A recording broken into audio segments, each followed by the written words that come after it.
Hello students, good morning. कैसे हैं आप लोग? तो फिर से स्वागत करता हूं आपका हमारे यूट्यूब चैनल ESZ एकेडमी पे। तो जैसा कि हमारा डायोड का सीरीज चल रहा है लेक्चर का, तो आज हम आपके लिए लेकर के आ गए हैं लेक्चर नंबर 18। ठीक है, तो इससे प्रीवियस लेक्चर नंबर 15 में मैंने डिस्कस किया था डायोड के इंट्रोडक्शन के बारे में, और साथ में उसी लेक्चर में हम लोग डिस्कस किए थे diode under open circuit condition, formation of barrier, diffusion layer, ये सब चीज़ हम लोग डिस्कस किए थे लेक्चर नंबर 15 में। ठीक है, उसके बाद नेक्स्ट उसके subsequent lecture that is lecture number 16 में हमने डिस्कस किया था diode under forward bias condition, और उसके नेक्स्ट लेक्चर में हम दैट इज लेक्चर नंबर 17 में मैंने डिस्कस किया था diode under reverse bias condition. ठीक है, तो आइए थोड़ा सा और हम लोग डायोड के बारे में सर्जरी कर लेते हैं पूरी तरह से, कि आपका तीनों का हम लोग समराइज कर लेते हैं कि जब diode under open circuit condition, जब diode under forward bias condition और जब diode under reverse bias condition था।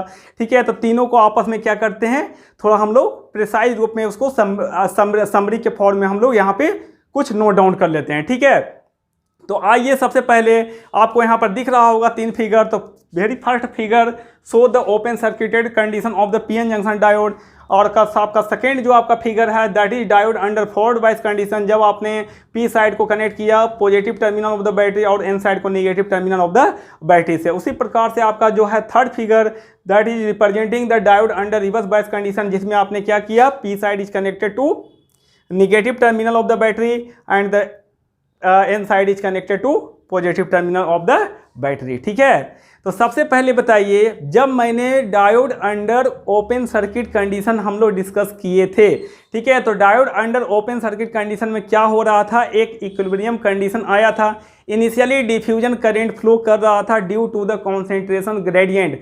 ठीक है, और वो डिफ्यूजन करंट किसके कारण था, due to the flow of majority carrier के कारण, from P side to N side and N side to P side. ठीक है, तो यहाँ पर आपका under open circuit condition initially क्या हो रहा था, डिफ्यूजन करंट फ्लो कर रहा था from P side to N side due to the flow of majority carrier. ठीक है, जिसलिए हम लोग diffusion current is also called majority carrier current. ठीक है, और उसके बाद एक बिल्ट इन इलेक्ट्रिक फील्ड और बैरियर पोटेंशियल डेवलप हो गया था, और एक इक्विलिब्रियम कंडीशन आया था जब नेट डिफ्यूजन करंट और आपका नेट ड्रिफ्ट करंट दोनों आपस में एक दूसरे को काउंटर बैलेंस कर लिए थे, और net current through the open circuited PN junction diode क्या हो गया था, 0 हो गया था।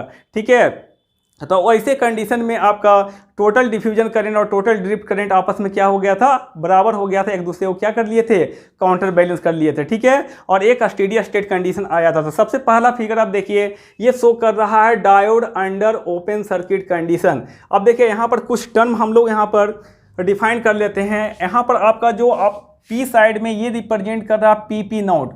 ठीक है, PP नोट क्या रिप्रेजेंट कर रहा है, आप नोट डाउन कर लेंगे। PP not represent the concentration of holes on P side at a steady state. अब concentration of holes on P side at a steady state क्या है, दिस इज मेजोरिटी कैरियर। ये क्या रिप्रेजेंट कर रहा है, मेजोरिटी कैरियर को। ठीक है, उसी तरह से आपका concentration of free electrons on N side at a steady state, ये क्या रिप्रेजेंट कर रहा है, concentration of free electrons on N side at a steady state. तो ये भी क्या है आपका, दिस इज मेजोरिटी कैरियर।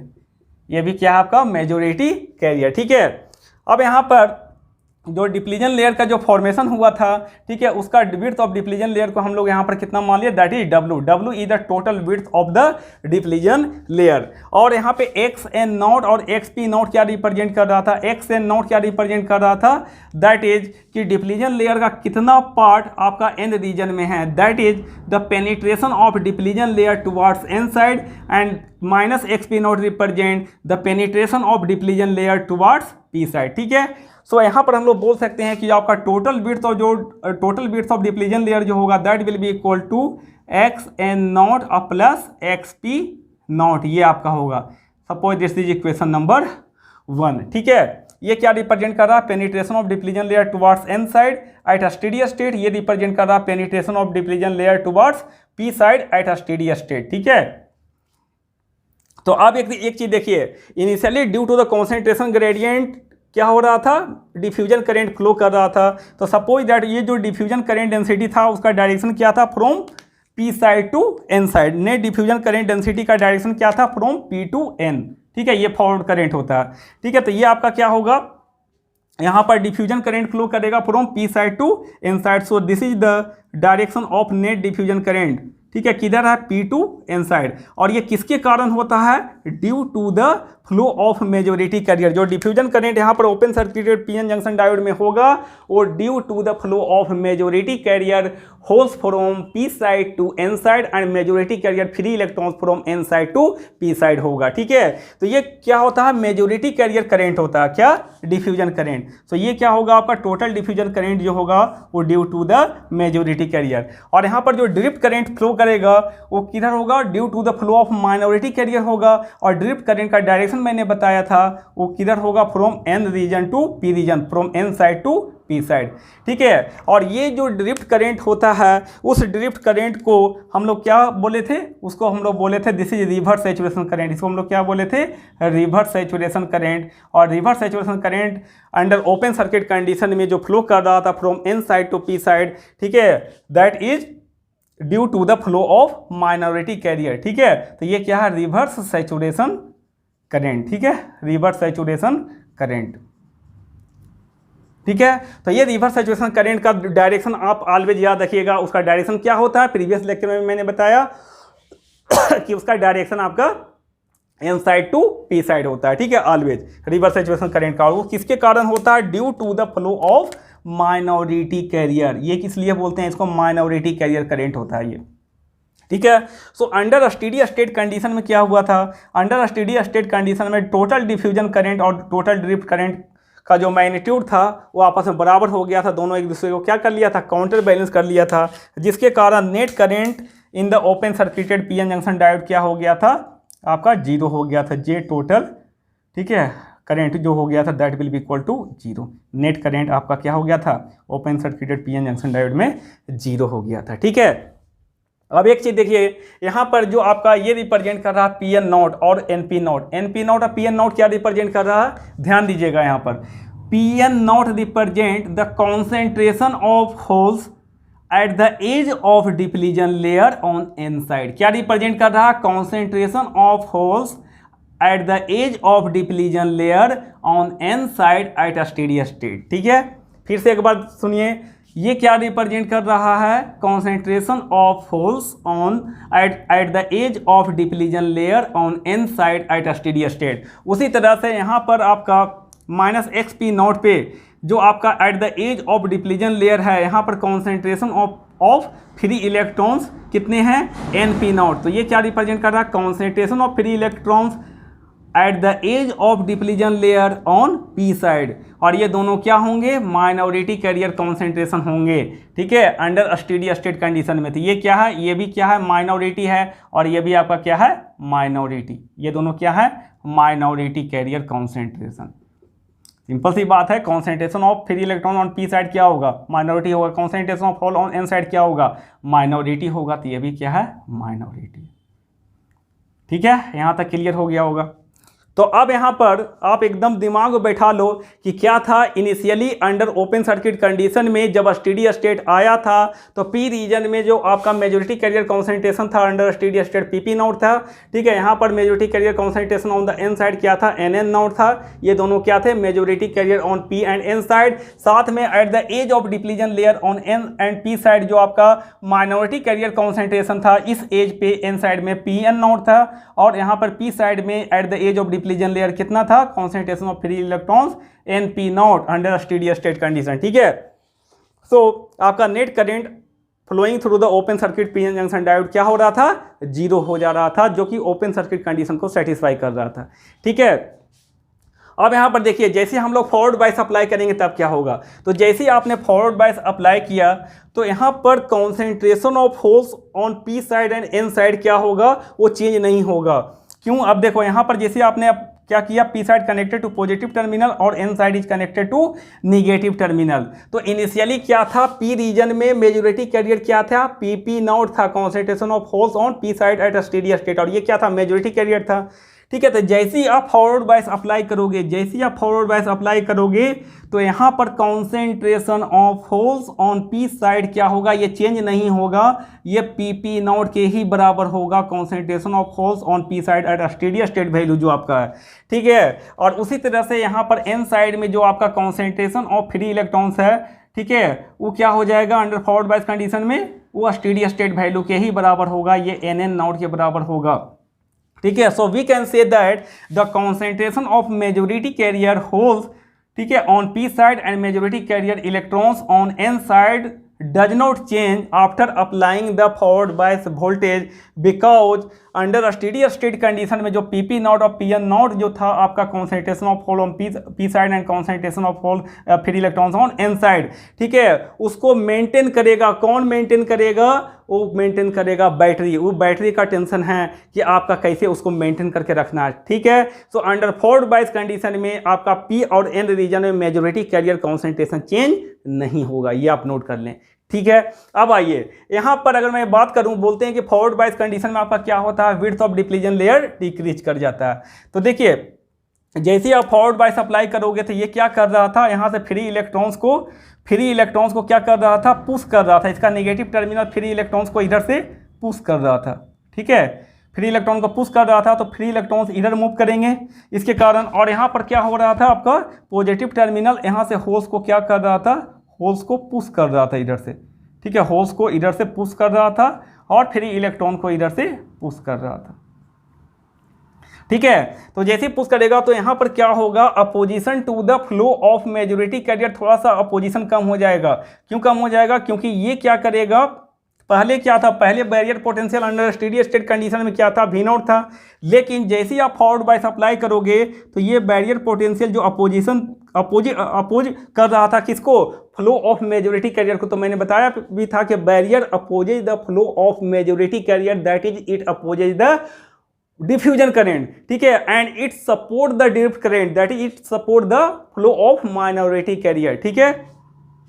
सो आप यहाँ पर बताइए ये वी नॉट क्या हो चुका है, ये वी नॉट हो चुका है V naught minus V F, तो बैरियर पोटेंशियल थोड़ा सा डिक्रीज कर गया, और जब बैरियर पोटेंशियल डिक्रीज कर गया इसका मतलब opposition to the flow of majority carrier from P side to N side and from N side to P side, जो आपका फ्री इलेक्ट्रॉन मूव कर रहा है from N side to P side और होल्स मूव कर रहा है P side to N side, जो ड्यू टू डिफ्यूजन प्रोसेस के कारण वो क्या हो जाएगा, वो अपोजिशन कम हो जाएगा, ठीक है। तो जब अपोजिशन कम होगा जाएगा तो इसका मतलब इसीलिए बोलते हैं हम लोग कि बैरियर पोटेंशियल क्या हो जाएगा, डिक्रीज कर जाएगा under forward bias condition. So V naught कितना रह गया, अब V naught minus V F रह गया, ठीक है। अब देखिए जैसे ये आप फॉरवर्ड बायस अप्लाई करोगे तो यहाँ से क्या करेगा, इलेक्ट्रॉन को पुश करेगा, तो इलेक्ट्रॉन यहाँ से मूव करके आ जाएंगे। अब यहाँ पर ये आकर के क्या होने लगेंगे, एक्यूमुलेट हो जाएंगे यहाँ पे। उसी तरह से होल्स इधर से मूव करेगा और at the edge of the depletion layer on N side क्या होगा, होल्स एक्यूमुलेट होने लगेंगे।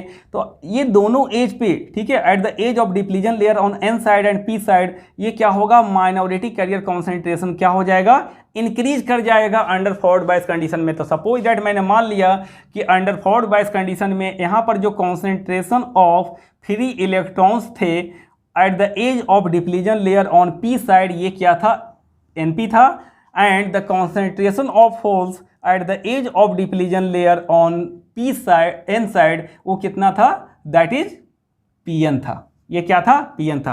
अब एक चीज बताइए, यहाँ पर जो आपका माइनॉरिटी कैरियर कॉन्सेंट्रेशन, क्योंकि देखो यहाँ पर क्या फ्री इलेक्ट्रॉन का कॉन्सेंट्रेशन ऑन पी साइड क्या होगा, माइनॉरिटी होगा, ठीक है, होल का concentration on N side at the edge of depletion layer, ये दोनों क्या होंगे, माइनॉरिटी होगा, ये भी होगा माइनॉरिटी, ये भी क्या होगा, माइनॉरिटी, और ये भी क्या होगा, माइनॉरिटी होगा, ठीक है, ये भी क्या होगा, माइनॉरिटी, और ये भी क्या होगा, माइनॉरिटी होगा, ठीक है।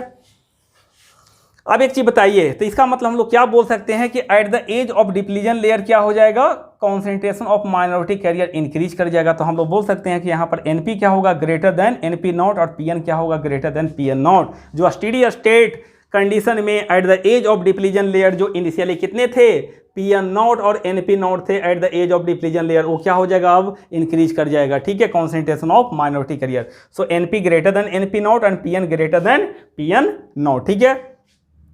बट यहाँ पर मैंने बताया कि ये चेंज नहीं होगा, ये चेंज नहीं होगा, मतलब इस रीजन में पी रीजन में जो मेजॉरिटी कैरियर होल्स हैं वो स्टेडी स्टेट वैल्यू के बराबर होंगे, और यहाँ पर जो मेजॉरिटी कैरियर फ्री इलेक्ट्रॉन है वो स्टेडी स्टेट वैल्यू के ही बराबर होगा, और that will be maintain by the battery. वो क्या करेगा कि कौन मेंटेन करेगा, वो बैटरी का अपना टेंशन है, ठीक है, बैटरी उसको मेंटेन करके रखेगा। यहाँ तक क्लियर है आपको, ठीक है। तो अब एक चीज़ इस कंडीशन में देखे थे कि आपका जब फॉरवर्ड बायस अप्लाई करोगे तो हम लोग जानते हैं कि आपका P टू N रीजन में क्या होगा, फॉरवर्ड बायस डायोड में डिफ्यूजन करंट फ्लो करेगा from P region to N region, ठीक है, P side to N side. लेकिन अब बताइए ड्रिफ्ट करंट पे क्या इफेक्ट पड़ेगा, जो आपका ड्रिफ्ट करंट कौन सा था, that is the reverse saturation current. तो हम लोग बताए थे कि जो आपका ड्रिफ्ट करंट जो N side to P side flow कर रहा था वो क्या था, that is the reverse saturation current, वो mainly due to drift process था, due to the flow of minority carrier. और क्या होता है, reverse saturation current is independent of biasing voltage, ठीक है, इंडिपेंडेंट ऑफ बायसिंग वोल्टेज। तो जैसे ही आप फॉरवर्ड बायस अप्लाई करोगे डिफ्यूजन करंट इंक्रीज कर जाएगा, डिफ्यूजन करंट क्या हो जाएगा, इंक्रीज कर जाएगा। बट ड्रिफ्ट करंट जो N से P रीजन में फ्लो कर रहा है that is reverse saturation current, वो क्या होगा, इंडिपेंडेंट ऑफ बायसिंग वोल्टेज, तो वो क्या रहेगा, कांस्टेंट रहेगा, ठीक है। तो अब एक चीज बताइए, फॉरवर्ड बायस PN जंक्शन डायोड में आपका जो डिफ्यूजन करंट जो फ्लो करेगा वो किस डायरेक्शन में होगा, from P to N region में आपका क्या होगा, ये टोटल डिफ्यूजन का डायरेक्शन होगा, आपका डिफ्यूजन करंट का डायरेक्शन होगा, ठीक है। अब लेकिन यहाँ पर जो आपका डिफ्यूजन करंट है वो कितना फैक्टर से इंक्रीज कर जाएगा, आपका यहाँ पर आपका जो टोटल डिफ्यूजन करंट होगा वो स्टेडी स्टेट वैल्यू से स्लाइटली क्या होगा, इंक्रीज कर जाएगा। तो यहाँ पर आपका हम लोग बोल सकते हैं कि आपका टोटल डिफ्यूजन करंट जो है वो किस फैक्टर से इंक्रीज करता है, ये इंक्रीज कर जाएगा e to the power of QVF upon K bar T, ठीक है। इस फैक्टर से ये diffusion current steady state values के कंपैरिजन में इतना फैक्टर से इंक्रीज कर जाता है, ठीक है। अब लेकिन ड्रिफ्ट करंट जो N टू P फ्लो कर रहा था, जो N से P डायरेक्शन में जो फ्लो कर रहा था वो ड्रिफ्ट करंट क्या होगा, कांस्टेंट होगा, क्योंकि इसको मतलब नहीं है बायसिंग से, ठीक है। बायसिंग आपने अप्लाई किया तो भी कोई दिक्कत नहीं है, यहाँ पर N टू P ये I0 reverse saturation current flow करते रहेगा, ठीक है। आया समझ में। So under forward bias condition में net diffusion current increases by a factor of, कितने फैक्टर से इंक्रीज कर जाएगा, that is e to the power of QVF upon K bar T, इस फैक्टर से इंक्रीज कर जाएगा। तो अब बताइए फॉरवर्ड बायस डायोड में नेट करंट कितना होगा, फॉरवर्ड बायस डायोड में जो आपका नेट करंट होगा, इसको थोड़ा मिटा देते हैं, ठीक है। तो आपका फॉरवर्ड बायस डायोड में आपका जो नेट करंट होगा वो कितना होगा, फॉरवर्ड बायस डायोड में आपका नेट करंट होगा दैट इज जो I आपका नेट करंट फ्लो करेगा that will be equal to क्या होगा, I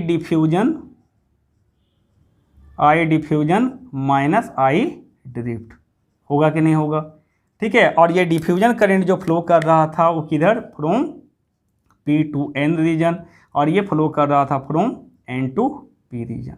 ये किसके कारण था, ये था ड्यू टू मेजोरिटी कैरियर के कारण, ये किसके कारण था, ड्यू टू मेजोरिटी कैरियर के कारण था, और ये किसके कारण था, ड्यू टू माइनॉरिटी कैरियर के कारण, ठीक है।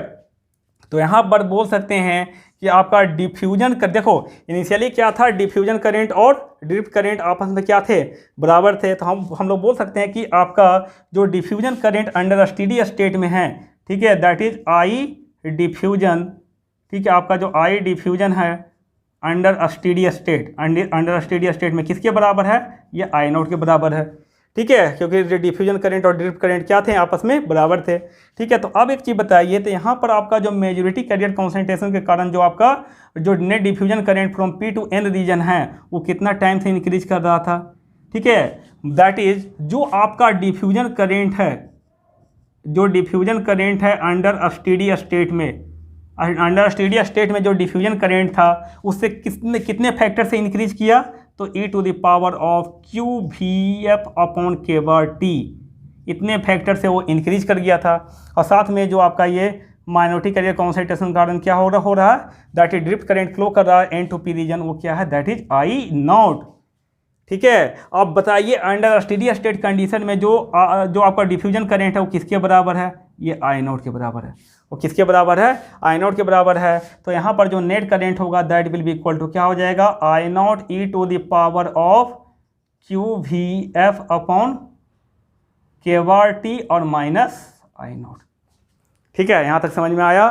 ठीक है, कि यहाँ पर आपका नेट करेंट जो फ्लो करेगा पी टू एन रीजन में that will be equal to क्या होगा, डायोड, जिसको हम लोग क्या बोलेंगे, diode forward current equal to I not e to the power of Q V F upon K bar T minus I not. ठीक है, अब बताइए यहाँ पर अब थोड़ा फर्दर प्रोसीड करते हैं और आगे।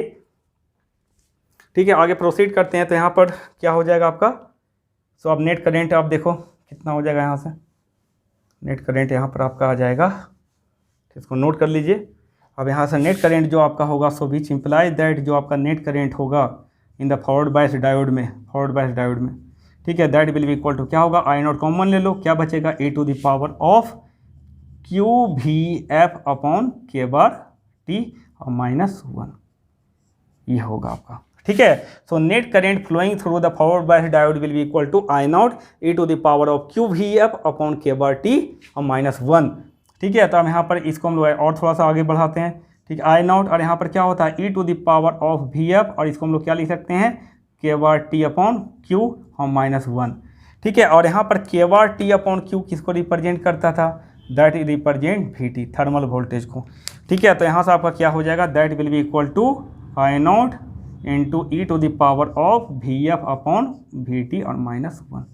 ठीक है, ये था अंडर फॉरवर्ड बायस कंडीशन में net current flowing through the forward bias diode. ठीक है, और नेट करेंट का जो डायरेक्शन होगा वो किधर होगा, आपका from P to N region में। ठीक है, तो यहाँ पर हम लोग बोल सकते हैं कि जो आपका फॉरवर्ड बायस डायोड में जो मेनली करंट होता है, डिफ्यूजन करंट होता है, that is due to the flow of majority carrier के कारण। ठीक है, सो यहाँ पर क्या होगा, आई डिफ्यूजन जो आपका होगा, I diffusion will be very very greater than I drift. ठीक है, यहाँ पर डिफ्यूजन करंट क्या होगा, very very greater than drift current. Clear है। ठीक है, अब आइए रिवर्स बायस केस में। ठीक है, तो जैसे ही आप रिवर्स बायस अप्लाई करोगे तब क्या होगा, that is positive terminal connected to N side and negative terminal is connected to P side. तो आप क्या करेगा, इसका positive terminal of the battery क्या करेगा, होल्स को क्या करेगा, अब देखो यहाँ पर that is positive terminal of the battery, जो यहाँ पर मेजॉरिटी कैरियर फ्री इलेक्ट्रॉन्स हैं उसको क्या करेगा, पुल करेगा अपने साइड में, ये पुल कर रहा है। ठीक है, पुल करेगा। उसी तरह से क्या होगा, ये negative terminal of the battery यहाँ से होल्स को क्या करेगा, पुल करेगा, होल्स को क्या करेगा, पुल करेगा। ठीक है, तो अब एक चीज़ बताइए, तो अब यहाँ पर क्या होगा, इस केस में जब इलेक्ट्रॉन को पुल कर रहा है इधर से एन साइड से, और ये इसका नेगेटिव टर्मिनल होल को पुल कर रहा है पी साइड से। ठीक है, तो यहाँ पर क्या होगा, at the edge of depletion layer hole का कॉन्सेंट्रेशन क्या होगा, डिक्रीज कर जाएगा बिलो द इक्विलिब्रियम कॉन्सेंट्रेशन या स्टेडी स्टेट कॉन्सेंट्रेशन जो आपका है। ठीक है, और यहाँ पर बोल सकते हैं कि जो आपका फ्री इलेक्ट्रॉन का कॉन्सेंट्रेशन होगा at the edge of depletion layer on P side, जो एनपी है वो भी क्या होगा, डिक्रीज कर जाएगा below the steady state value. तो हम लोग बोलेंगे कि यहाँ पर एनपी जो होगा that will be smaller then NP not. ठीक है, और यहाँ पर पीएन भी क्या हो जाएगा, that will be smaller than, क्या हो जाएगा, smaller than P N naught. Steady state value से स्लाइटली डिक्रीज कर जाएगा, इसलिए यहाँ पर हम लोग बोल रहे हैं that is N P less than N P naught and P N less than P N naught. तो अब कितना फैक्टर से डिक्रीज करता है, तो बेसिकली जो ये आपका होगा N P that will be equal to होगा N P not into e to the power of minus V R, ठीक है, अपॉन वी टी, इस फैक्टर से रिड्यूस होगा। साथ में आपका पी एन क्या होगा, equal to P N not into e to the power of minus V R upon V T. ठीक है, इस फैक्टर से आप रिड्यूस हो जाएगा। जब माइनॉरिटी कैरियर कॉन्सेंट्रेशन इस फैक्टर से रिड्यूस कर रहा है, यहाँ पर एन पी क्या हो रहा है, N P naught e to the power minus V R by V T, और यहाँ पर P N equal to P N naught e to the power of minus V R by V T. ठीक है, तो यहाँ पर reverse bias के case में अब देखो यहाँ पर क्या हो रहा है, यहाँ पर बैरियर पोटेंशियल का आपका विड्थ जो आपका है, विड्थ ऑफ डिप्लीजन लेयर क्या हो गया, इंक्रीज कर गया। ठीक है, तो यहाँ पर बोलेंगे जो डब्ल्यू डैश है that is very very greater than W. ठीक है, आपका width of depletion layer increase कर गया, और जो बैरियर पोटेंशियल है that increases to V naught plus V R. ठीक है, अब net opposition of flow of majority carrier क्या हो गया, और इंक्रीज कर गया। एक तो पहले क्या था, ये अपोज कर रहा था फ्लो ऑफ मेजोरिटी कैरियर को, बैरियर जो इनिशियली क्या था, अपोज कर रहा था फ्लो ऑफ मेजोरिटी कैरियर को। अब एक और दुश्मन आ गया उसका, कौन, दैट इज वीयर। ठीक है, तो अब क्या होगा, दोनों मिलके मेजोरिटी कैरियर के फ्लो को अपोज करने लगेंगे। ठीक है, पहले क्या था, वी नॉट था, अब क्या हो गया, एक और उसको साथ देने वाला आ गया, दैट इज वीआर। अब दोनों मिलकर मेजोरिटी कैरियर कॉन्सेंट्रेशन के फ्लो को क्या करेंगे, अपोज करेंगे। तो अब यहाँ पर क्या बोलेंगे कि आपका जो डिफ्यूजन करंट जो आपका फ्लो कर रहा था, ठीक है, अंडर ओपन सर्किट कंडीशन में, वो रिड्यूस बहुत हो जाएगा यहाँ पर। ठीक है, बहुत ही कम रह जाएगा। तो यहाँ पर बोलेंगे कि आपका जो डिफ्यूजन करंट है वो नियरली क्या हो जाएगा, जीरो हो जाएगा, क्योंकि एक अपोजिशन पहले से था और दूसरा अपोजिशन यहाँ से आ गया, बैरियर पोटेंशियल इंक्रीज कर गया V0 to V0 plus VR, जो कि मेजोरिटी कैरियर के फ्लो को और अपोज करने लगा। तो यहाँ पर मेजोरिटी कैरियर के कारण जो आपका डिफ्यूजन करंट था वो क्या हो गया, जीरो हो गया, nearly equal to zero. So reverse bias diode में जो मेनली करंट होता है वो किसके कारण होता है, due to the flow of minority carrier holes from N side to P side and minority carrier electron from N side to P side. ठीक है, तो यहाँ पर जो आपका नेट करंट होगा अंडर रिवर्स बायस कंडीशन में जो आपका होगा, that will be equal to I naught होगा, जो फ्लो कर रहा है किधर, from N side to P side. और किसके कारण होता है, ड्यू टू माइनॉरिटी कैरियर। किसके कारण होता है, ड्यू टू माइनॉरिटी कैरियर के कारण। ठीक है, तो अब देखिए, अगर हम लोग समराइज करें तो बोल सकते हैं कि ओपन सर्किटेड डायोड में जो मेनली करंट होता है वो टोटल करंट क्या होता है, जीरो होता है। Net diffusion current equal to net drift current. ठीक है, अंडर फॉरवर्ड बायस कंडीशन में क्या होगा, आपका diffusion current is very very greater than drift current. यहाँ पर डिफ्यूजन करंट डोमिनेंट होता है, इसलिए बोलते हैं फॉरवर्ड बायस डायोड में जो मेनली करंट होता है that is the diffusion current, majority carrier current. और रिवर्स बायस डायोड में जो मेनली करंट होगा किसके कारण, due to the flow of minority carrier के कारण। और मेनली कौन सा करंट होगा, दैट इज ड्रिफ्ट करंट। और वो क्या, कौन सा करंट होगा, that is reverse saturation current from N region to P region. ठीक है, तो आई थिंक ये आपको समझ में आ गया होगा कि फॉरवर्ड बायस कंडीशन में क्या हो रहा है, ओपन सर्किट कंडीशन में क्या हो रहा है, और आपका रिवर्स बायस कंडीशन में क्या हो रहा है डायोड में। ठीक है, तो चलिए अब इससे हम लोग आगे बढ़ते हैं और हम लोग डिस्कस करते हैं कि आपका जब डायोड में कौन कौन सा रेजिस्टेंसेस आएंगे। ठीक है, डीसी कंडीशन में, एसी कंडीशन में, और साथ में डायोड में कौन कौन सा कैपेसिटेंस होगा अंडर फॉरवर्ड बायस और अंडर रिवर्स बायस। ठीक है, उसके बाद हम लोग फिर देखेंगे डायोड इक्विवेलेंट सर्किट के बारे में।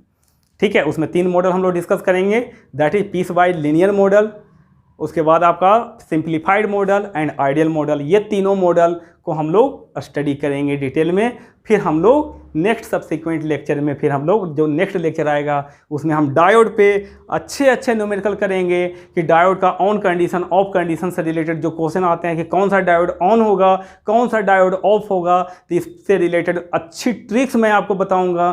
ठीक है, जिससे आप कभी गलती नहीं करोगे एग्जाम में। जितना भी डायोड आ जाए आपका, जनरली मैक्सिमम आपका 3 डायोड का क्वेश्चन आता है, single diode problem, 2 diode problem and 3 diode problem. 3 part में उसको कैटेगराइज करेंगे और उसमें हम लोग डील करेंगे अच्छे से। तो देखना नहीं भूलिएगा, हमारा जो नेक्स्ट सब्सिक्वेंट लेक्चर है जो आने वाला है डायोड पे, बहुत ही इंपॉर्टेंट लेक्चर है वो आने वाला।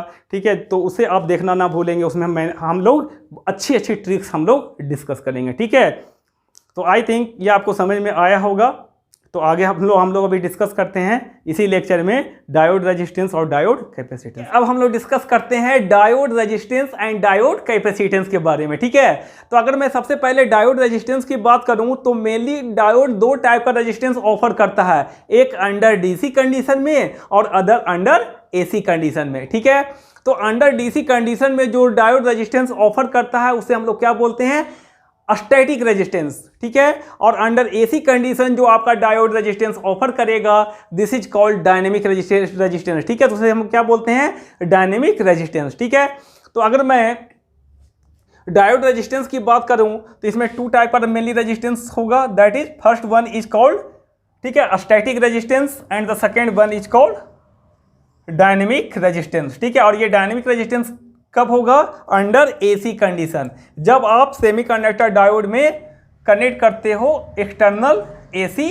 सिग्नल। ठीक है, और ये स्टैटिक रेजिस्टेंस कब होगा, जब आप डायोड को कनेक्ट करते हो एक्सटर्नल डीसी सोर्स से। ठीक है, सो आइए हम लोग देखते हैं वन बाय वन कि ये स्टैटिक रेजिस्टेंस क्या होता है और डायनेमिक रेजिस्टेंस क्या होता है। ठीक है, अगर मैं सबसे पहले स्टैटिक रेजिस्टेंस की बात करूं तो अगर आप डायोड में एक्सटर्नल डीसी वोल्टेज जब अप्लाई करते हो तो होता क्या है, उस डायोड में कॉरस्पॉन्डिंग वोल्टेज और करंट लेवल क्या होता है, चेंज करता है। ठीक है, जिसके कारण एक ऑपरेटिंग पॉइंट इस्टेब्लिश हो जाता है और this operating point is mainly the value of क्या होता है, किसके कारण, आपका VD एंड ID का ही वैल्यू होता है। ठीक है, सो अगर मैं स्टैटिक रेजिस्टेंस की बात करूं तो that depends upon the Q point, VD और ID के कॉरस्पॉन्डिंग वैल्यू पे डिपेंड करता है। ठीक है, तो अब देखिए यहाँ पर मैं स्टैटिक रेजिस्टेंस को सबसे पहले डिस्कस करता हूँ यहाँ पे। ठीक है, उसके बाद फिर फर्दर हम लोग मूव करेंगे डायनेमिक रेजिस्टेंस की तरफ। ठीक है,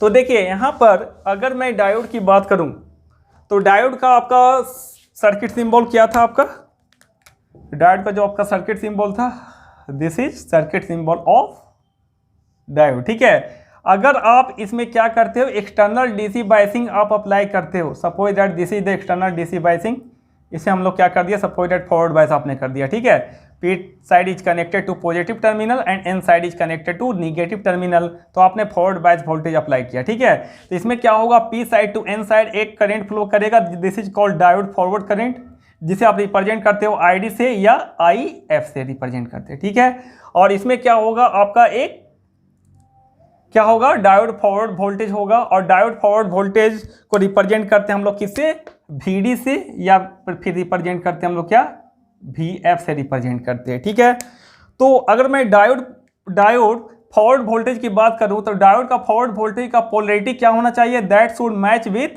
ठीक है, P side as positive and N side as negative. ठीक है, मतलब डायोड का फॉरवर्ड वोल्टेज का जो पॉजिटिव टर्मिनल है that should match with P side and the negative terminal that should match with N side. ठीक है, तो अब यहाँ पर देखिए, जैसे आप एक्सटर्नल डीसी वोल्टेज अप्लाई करोगे तो उसमें क्या होता है, अगर मैं फॉरवर्ड बायस में अगर मैं बात करूँ तो फॉरवर्ड बायस में जो डायोड का कैरेक्टरिस्टिक होता है, VI कैरेक्टरिस्टिक की अगर हम बात करें तो एक कैसा होता है, एक नॉन लीनियर कैरेक्टरिस्टिक होता है। ठीक है, सो this is ID versus VD, ID versus VD, और ये क्या है, आपका ओरिजिन है। तो अगर फॉरवर्ड बायस में अगर हम बात करें, इधर क्या होगा आपका VD पॉजिटिव, इधर क्या होगा आपका VD निगेटिव होगा। ठीक है, तो फॉरवर्ड बायस में क्या होगा, इसमें आपका जैसे आप फॉरवर्ड बायस अप्लाई करोगे तो करंट उसमें क्या होता है, एक्सपोनेंशियली इंक्रीज करता है, तो कुछ ऐसा कैरेक्टरिस्टिक होता है डायोड में। ठीक है, तो at a particular value of VD there will be some specific value of ID। ठीक है, तो सपोज दैट मैं मान लेता हूँ कि इसका Q पॉइंट जो एस्टेब्लिश हो रहा है, ठीक है, और इसका जो आपका कैरेक्टरिस्टिक होता है वो इस इक्वेशन को फॉलो करता है, ID equal to I0 into e to the power of VD upon eta VT और -1। ठीक है, this is the diode current equation, और एक ये क्या होता है, नॉन लीनियर कैरेक्टरिस्टिक होता है इसका। ठीक है, तो अब यहाँ पर देखिए, अगर मैं किसी पार्टिकुलर पॉइंट पे मान लेता हूँ कि VD और ID के एक पार्टिकुलर वैल्यू के लिए Q पॉइंट सपोज दैट यहाँ पे एस्टेब्लिश हो रहा है, this is the Q point. ठीक है, Q पॉइंट एस्टेब्लिश हो रहा है। ठीक है, अब कॉरस्पॉन्डिंग अगर आप VD का वैल्यू चेंज करोगे या इंक्रीज करोगे या डिक्रीज करोगे तो कॉरस्पॉन्डिंगली ID का भी वैल्यू क्या होगा, इंक्रीज एंड डिक्रीज करेगा। उसके कॉरस्पॉन्डिंग क्या होगा, Q पॉइंट भी क्या होगा, मूव करेगा one region to another region. ठीक है, तो मान लेते हैं सपोज दैट ये आपका Q डैश है और इसको मान लेते हैं Q डबल डैश। क्लियर है? ठीक है, तो सबसे पहले अगर हम लोग बात करें तो static resistance of a diode क्या होता है, वो that depends upon the Q point पे डिपेंड करता है। यही कारण है कि हम लोग स्टैटिक रेजिस्टेंस को बहुत कम सिग्निफिकेंस यहाँ पर हम लोग मानते हैं। ठीक है, that is not a useful parameter of the diode because it depends upon the operating point और Q पॉइंट। जब Q पॉइंट चेंज होगा तो उसका स्टैटिक रेजिस्टेंस भी क्या हो जाएगा, चेंज हो जाएगा। ठीक है, तो सबसे पहला पॉइंट आप नोट करेंगे, ठीक है, कि if we apply a DC voltage, if we apply a DC voltage to a circuit containing semiconductor diode, semiconductor diode, it will establish an operating point, ठीक है, it will establish an operating point on the characteristic curve, operating point on the characteristic curve, ठीक है। जैसे आप DC voltage apply करते हो to a circuit containing the semiconductor diode, it will establish a operating point on the characteristic curve, ठीक है। और जो कि टाइम के साथ चेंज नहीं होगा, जो कि टाइम के साथ में उसका वेरिएशन नहीं होगा, क्योंकि मोस्ट ऑफ द सिस्टम यहाँ पर जो आप कंसीडर करते हो दैट इज टाइम इनवेरिएंट, जिसका कैरेक्टरिस्टिक और property does not change with time, ठीक है। तो यहाँ पर बोल सकते हैं that will not change with time, that will not change with time, ठीक है। तो बोल सकते हैं कि if we apply the DC voltage to a circuit containing the semiconductor diode, it will establish an operating point on the characteristic curve that will not change with time, ठीक है। So the static resistance of a diode at the operating point can be given by, क्या हो जाएगा आपका, the static resistance of a diode, the static resistance of a diode, the static resistance of a diode at the operating point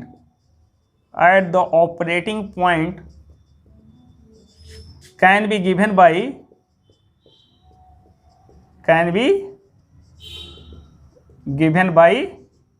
R static equal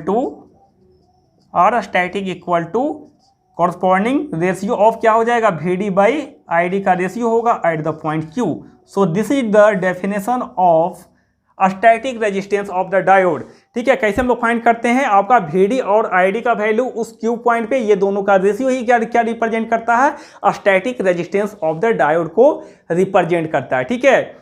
अब इसके बारे में कुछ important point अगर हम बोलें, सो सबसे पहला पॉइंट इसमें यह आएगा कि डीसी रेजिस्टेंस और static resistance of a diode is not a useful parameter because it depends upon the operating point. अगर ऑपरेटिंग पॉइंट चेंज होगा तो उसका डीसी रेजिस्टेंस भी चेंज हो जाएगा, ठीक है। तो ये किस पे डिपेंड करता है, दैट इज ऑपरेटिंग पॉइंट पे डिपेंड करता है, ठीक है। तो ये ज़्यादा सिग्निफिकेंस नहीं है, ठीक है। यहाँ पर जो मेरे लिए मेन सिग्निफिकेंट होगा कौन सा resistance, that is the resistance under AC condition, that is dynamic resistance of the diode, ठीक है।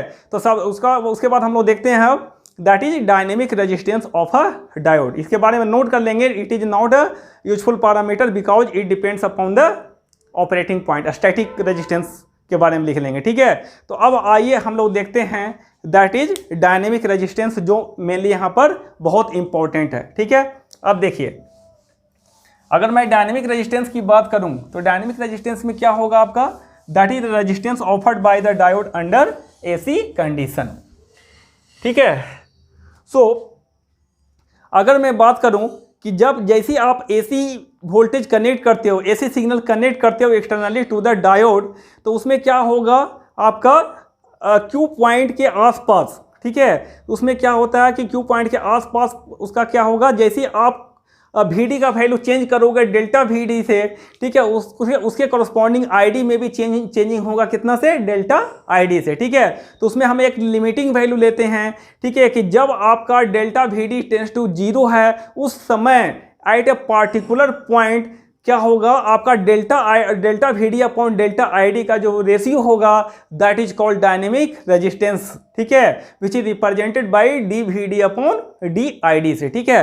तो आइए देखते हैं इसे हम लोग कैसे डिफाइन कर सकते हैं। तो सबसे पहले हम लोग क्या करते हैं, डायोड का VI कैरेक्टरिस्टिक लेते हैं अंडर फॉरवर्ड बायस में। ये क्या है, डायोड का VI कैरेक्टरिस्टिक है अंडर फॉरवर्ड बायस, VD वर्सेस ID, ठीक है। अब यहाँ पर देखिए इसका VI कैरेक्टरिस्टिक अंडर फॉरवर्ड बायस में क्या था कि जैसे आप फॉरवर्ड बायस वोल्टेज अप्लाई करते हो, पॉजिटिव पोटेंशियल अप्लाई करते हैं, तो डायोड करंट क्या होता है, एक्सपोनेंशियली इंक्रीज करता है, ठीक है। एक्सपोनेंशियली क्या होता है, इंक्रीज करता है। तो सपोज दैट ये मैं मान लेता हूँ कि यहाँ पर आपका दिस इज 0.7 वोल्ट, ठीक है। सिलिकॉन डायोड को ऑन होने के लिए कितना चाहिए, 0.7 वोल्ट चाहिए। ठीक है, इसको बोलते हैं इसका कट इन वोल्टेज। और यहाँ पर आपका क्या है, ये रिप्रेजेंट कर रहा है, इसको मान लेते हैं 0.5 वोल्ट का मैं वेरिएशन करता हूँ। ठीक है, तो इसको मान लेते हैं ये है रिप्रेजेंट कर रहा है 0.75 volt and this is representing 0.65 volt. ठीक है, सो अगर मैं डेल्टा वी की बात करूं तो डेल्टा वी का जो वेरिएशन हो रहा है 0.7 से 0.05 राइट एंड 0.05 वोल्ट लेफ्ट। ठीक है, सो this is delta we T. ठीक है, तो उसके कॉरस्पॉन्डिंग क्या होगा, इसके कॉरस्पॉन्डिंग क्या होगा, यहाँ पर there will be a specific change in the delta I D. ठीक है, तो सपोज दैट यहाँ पर मैं मान लेता हूँ कि जो आई डी में चेंज हो रहा है that is delta I D. ये क्या हो रहा है, delta I D. So dynamic resistance is defined as limit delta I D tends to 0 delta V D upon delta I D. ठीक है, and which is equal to D V D upon D I D. ठीक है, that will be equal to क्या हो जाएगा, D V D upon D I D. ठीक है, तो सबसे पहला पॉइंट नोट करेंगे यहाँ पर कि अगर मान लो सपोज दैट आप क्या कर रहे हो, किसी भी डायोड में आप क्या कर रहे हो, एक साइनसॉइडल इनपुट आप अप्लाई कर रहे हो। ठीक है, साइनसॉइडल इनपुट मैंने यहाँ पर अप्लाई किया। ठीक है, और ये क्या है आपका Vm साइन ओमेगा टी या Vm कॉस ओमेगा टी, एक साइनसॉइडल इनपुट मैंने अप्लाई किया, तो इसमें करंट फ्लो कर रहा है आपका, मान लेते हैं दिस इज IT इसी डायरेक्शन में। ठीक है, तो अब क्या होगा, सबसे पहला पॉइंट नोट करेंगे कि if we apply a sinusoidal signal, if we apply a sinusoidal signal to a circuit containing semiconductor diode,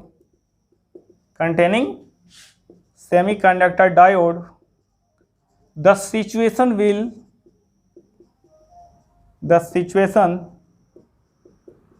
will be changed completely। ठीक है, तो क्या होगा आपका, now a time varying input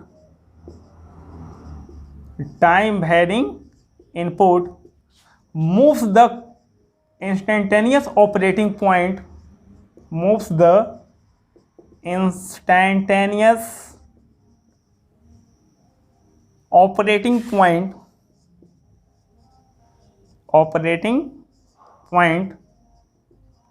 up and down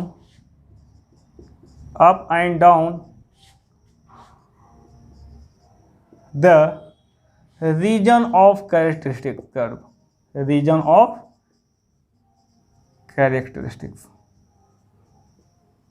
ठीक है, तो पहले हम लोग क्या कर रहे थे, इससे पहले जब हम लोग डीसी अप्लाई कर रहे थे, डीसी वोल्टेज अप्लाई कर रहे थे, तो एक ऑपरेटिंग पॉइंट एस्टेब्लिश हो रहा था, उसी ऑपरेटिंग पॉइंट पे हम लोग क्या किए थे, डीसी रेजिस्टेंस कैलकुलेट किए थे। ठीक है, लेकिन जब आप उस डायोड में जब एसी सिग्नल अप्लाई करोगे एक्सटर्नली, तो क्या होगा आपका, क्योंकि हर पॉजिटिव और नेगेटिव साइकिल में क्या होगा, उसका वेरिएशन होगा। ठीक है, तो जिसके कारण क्या होगा आपका, उसका रेजिस्टेंस चेंज होगा। ठीक है, क्योंकि उसका कॉरस्पॉन्डिंग VD और ID वैल्यू चेंज होगा, जिसके कारण क्या होगा, उसका रेजिस्टेंस चेंज होगा। ठीक है, so the resistance offered by the diode under AC condition जो होगा that is called dynamic resistance, जो कि डिफाइंड है RD equal to limit delta ID tends to 0 delta VD upon delta ID equal to dVD upon dID। ठीक है, तो आप यहाँ पर देखो, अगर मैं बात करूँ, एक होता है यहाँ पर एवरेज AC रेजिस्टेंस, यहाँ पर क्या होता है, एक एवरेज AC रेजिस्टेंस। ये एवरेज AC रेजिस्टेंस क्या होता है, जब आप जिस पॉइंट ऑफ इंटरेस्ट पे निकाल रहे हो आप। ठीक है, तो अगर मान लो कि अगर आपका एवरेज AC रेजिस्टेंस निकालना है अब ये दोनों पॉइंट के बीच में, ठीक है, दैट इज 0.65 0.75 के बीच में। ठीक है, तो यहाँ पर क्या करोगे, ये दोनों पॉइंट को आपस में कनेक्ट करोगे और इसके कॉरस्पॉन्डिंग डेल्टा VD और डेल्टा ID का रेशियो आप ले लोगे। ठीक है, तो आपका अगर एवरेज AC रेजिस्टेंस की बात करें तो आर एवरेज AC रेजिस्टेंस जो आपका होगा, average AC resistance, this will be the ratio of delta V D upon delta I D, ये आपका होगा that is average AC resistance. ठीक है, और अगर मैं डायनेमिक रेजिस्टेंस की बात करूं तो उसका एक लिमिटिंग वैल्यू ले लेते हैं जब delta I D tends to zero है। जब delta I D tends to zero का मतलब क्या हो गया, जब दोनों पॉइंट ये क्या आ जाएंगे, एक ही पॉइंट पे आ जाएंगे। ठीक है, एक दोनों पॉइंट क्या हो जाएंगे, एक ही पॉइंट पे कोइंसाइड कर जाएंगे। तो यहाँ पर अगर मैं डायनेमिक रेजिस्टेंस की बात करूँ तो डायनेमिक रेजिस्टेंस क्या होता है, एक टेंजेंट होता है, टेंजेंट होता है टू द कर्व। ठीक है, ये टेंजेंट ड्रॉ करते हैं जिस पॉइंट पे आपको डायनेमिक रेजिस्टेंस निकालना है। ठीक है, और वहाँ पर हम लोग क्या करते हैं, आपका that is limit delta I D tends to zero. जब delta I D tends to zero होगा तो ये दोनों पॉइंट क्या हो जाएंगे, एक ही पॉइंट पे कोइंसाइड हो जाएंगे, तो 0.7 पे आ जाएगा। तो यहाँ पर आपका क्या हो जाएगा, जब limit delta I D tends to zero हो जाएगा और delta V D upon delta I D का जब आप रेशियो लोगे, ठीक है, this will give the dynamic resistance. ठीक है, so dynamic resistance at any point can be simply found by drawing the tangent at the point of interest and taking the ratio of delta V D and delta I D. ठीक है, तो यहाँ से हम लोग क्या करेंगे, dynamic resistance हम लोग कैलकुलेट कर लेंगे। ठीक है, अब हम लोग देखते हैं यहाँ पर कि डायनेमिक रेजिस्टेंस का एक्चुअल एक्सप्रेशन क्या होगा किसी भी डायोड में। तो सबसे पहले अगर हम लोग डायोड के फॉरवर्ड करेंट को अगर हम देखें तो डायोड में जो फॉरवर्ड करंट होता है उसका मैथमेटिकल इक्वेशन क्या होता है वो आपको पता होगा कि आपका डायोड में जो आपका डायोड फॉरवर्ड करंट होता है I D, that will be equal to क्या होता है, I D equal to I not into e to the power of V D by eta V T और -1। ये आपका होता है डायोड फॉरवर्ड करंट का इक्वेशन। ठीक है, अब मैं अगर डायोड डायनेमिक रेजिस्टेंस की बात करूं तो आर डी क्या होता है, आर डी इक्वल टू क्या होता है, D I D upon D V D. अब इसको मान लेते हैं इक्वेशन नंबर 1। अब इसको आप डिफ्रेंशिएट कर दीजिए with respect to V D, तो क्या आएगा यहाँ से बताइए। तो यहाँ से आपका आ जाएगा D I D upon D V D equal to क्या होगा, यहाँ से आप इसको अलग अलग करके डिफ्रेंशिएट कर सकते हो। तो यहाँ पर क्या हो जाएगा आपका I not into e to the power X का डिफ्रेंसिएशन क्या होता है, e to the power X. तो यहाँ पर कोफिशिएंट क्या हो जाएगा, बाहर निकलेगा कोफिशिएंट कितना 1 बाई ईटा वी टी और into e to the power of V D upon eta V T. और रिवर्स सैचुरेशन करंट क्या होता है, कांस्टेंट होता है जब उसको डिफ्रेंशिएट करोगे किसके रिस्पेक्ट में, डी बाई वी डी के रिस्पेक्ट में। तो क्या हो जाएगा आपका ये आई नॉट, इसका डिफरेंशिएशन क्या हो जाएगा 0, क्योंकि रिवर्स सैचुरेशन करंट ये बायसिंग वोल्टेज से इंडिपेंडेंट होता है। जब बायसिंग वोल्टेज से इंडिपेंडेंट होगा तो उसको जब डिफरेंशिएट करोगे with respect to V D तो वो क्या हो जाएगा 0 हो जाएगा। ठीक है, तो यहाँ पर आपका D I D upon D V D अब क्या रिप्रेजेंट कर रहा है, D V D upon D I D क्या रिप्रेजेंट कर रहा था, आर डी। तो यहाँ पर D I D by D V D क्या हो जाएगा 1 बाई आर डी। तो 1 by R D equal to क्या हो जाएगा आपका, that is I not by eta V T into e to the power of V D by eta V T, ये आपका हो जाएगा। ठीक है, अब यहाँ पर देखिए, यहाँ पर अगर मैं बात करूँ डायोड जो फॉरवर्ड करंट होता है this is very very larger than the diode reverse current. ठीक है, तो रिवर्स सैचुरेशन करंट से वो बहुत ज़्यादा होता है। तो I not e to the power of V D upon eta V T is very very greater than I not. तो इसके रिस्पेक्ट में इसको हम लोग क्या कर सकते हैं, नेगलेक्ट कर सकते हैं। ठीक है, तो यहाँ पर आपका जो आई डी होगा that will be nearly equal to क्या होगा, I not into e to the power of V D upon eta V T, ये आपका आ जाएगा। ठीक है, तो यहाँ से अगर मैं इस टर्म को बोलूँ तो ये टर्म क्या रिप्रेजेंट कर रहा है, बेसिकली ये टर्म को देखिए आप, I not into e to the power of V D by eta V T are representing the diode forward current that always flow from P side to N side. ठीक है, तो अब यहाँ पर बताइए ये डायनेमिक रेजिस्टेंस का जो एक्चुअल एक्सप्रेशन आया कितना आया, that is eta V T upon I D. ठीक है, तो ये है एक्चुअल एक्सप्रेशन ऑफ, ठीक है, डायोड डायनेमिक रेजिस्टेंस। ये इंपॉर्टेंट है, आपका न्यूमेरिकल में डायरेक्टली इसको यूज करेंगे। ठीक है, ईटा को हम लोग क्या बोलते हैं, यहाँ पर eta is called ideality factor, इसको हम लोग क्या बोलते हैं, आइडियलिटी फैक्टर। और इस आइडियलिटी फैक्टर का वैल्यू होता है this is 1 for germanium diode and this is 2 for silicon diode. ठीक है, सो this is all about the AC resistance that is dynamic resistance of the diode. ठीक है, अब यहाँ पर दो टाइप का कैपेसिटेंस भी एग्जिस्ट करता है डायोड में। ठीक है, the very first one is called storage capacitance of the diode और डिफ्यूजन कैपेसिटेंस, ठीक है। And the second one is called transition capacitance, barrier capacitance और डिप्लीजन लेयर कैपेसिटेंस, ठीक है। तो जो स्टोरेज कैपेसिटेंस और डिफ्यूजन कैपेसिटेंस होता है that exist under forward bias condition, और रिवर्स बायस कंडीशन में आपका ट्रांजिशन कैपेसिटेंस, बैरियर कैपेसिटेंस और डिप्लीजन लेयर कैपेसिटेंस एग्जिस्ट करता है, ठीक है। तो यहाँ पर ये दोनों को डिफ्यूजन कैपेसिटेंस और ट्रांजिशन कैपेसिटेंस को हम लोग इसके नेक्स्ट लेक्चर में हम लोग डिस्कस करेंगे, क्योंकि वीडियो ये काफ़ी लंबी हो जाएगी, ठीक है। इसीलिए ये दोनों टर्म को हम लोग नेक्स्ट वीडियो में आपका दैट इज ईडीसी के लेक्चर नंबर 19 में हम लोग कवर करेंगे। और उसी लेक्चर में फिर हम लोग देखेंगे डायोड का VI characteristic of the diode, उसमें लॉगरिथमिक कैरेक्टरिस्टिक हम लोग देखेंगे। उसके बाद में हम लोग देखेंगे जब स्मॉल सिग्नल जब अप्लाई करते हैं तो वहाँ पर कौन सा कैरेक्टरिस्टिक एक्चुअली वो सिग्निफिकेंट होता है, लार्ज सिग्नल के लिए कौन सा कैरेक्टरिस्टिक सिग्निफिकेंट होता है। उसके बाद हम लोग देखेंगे diode equivalent circuit and the switching characteristic of the diode, जो कि बहुत ही इंपॉर्टेंट होगा। तो इससे नेक्स्ट लेक्चर में लेक्चर नंबर 19 हम लोग डिस्कस करेंगे that is diode capacitance, diode equivalent circuit and the switching characteristic of diode. उसके बाद नेक्स्ट सब्सिक्वेंट लेक्चर में हम लोग फिर न्यूमेरिकल पार्ट में आएंगे, ठीक है। So thank you very much. अगर ये वीडियो आपको अच्छी लगी हो तो लाइक करें, शेयर करें, सब्सक्राइब करें और साथ में बेल आइकन को जरूर प्रेस कर लें ताकि हमारे आने वाले हर वीडियो का नोटिफिकेशन आपके पास पहुंचे सबसे पहले, ठीक है। Thank you very much.